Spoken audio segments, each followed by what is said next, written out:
Bonjour, dans cette vidéo, je vais corriger le deuxième problème de la grille de calisson. Alors j'ai le problème devant moi, hein, je l'ai dessiné, et puis j'ai 12 calissons de 3 couleurs différentes. Il y a 4 calissons de chaque couleur.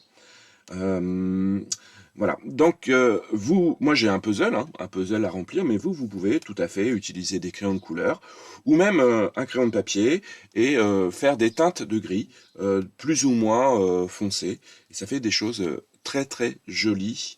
Ça fait partie du plaisir de la résolution de la grille de calisson. Alors, notre grille, elle se compose de 3 contraintes, hein. Il y a 3 contraintes, il y a une contrainte au centre, on ne va pas la faire parler tout de suite, parce que la contrainte au centre, elle ne nous donne pas assez d'informations, il y a plusieurs interprétations possibles.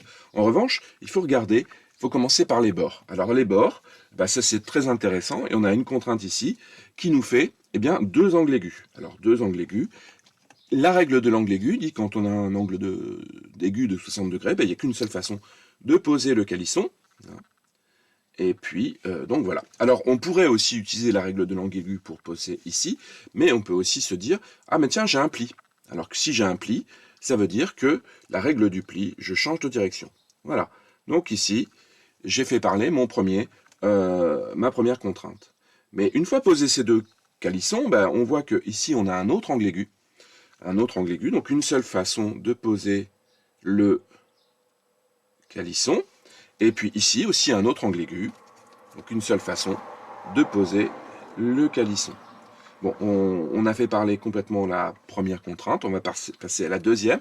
Le deuxième coin, donc le deuxième coin nous donne un angle aigu et un pli.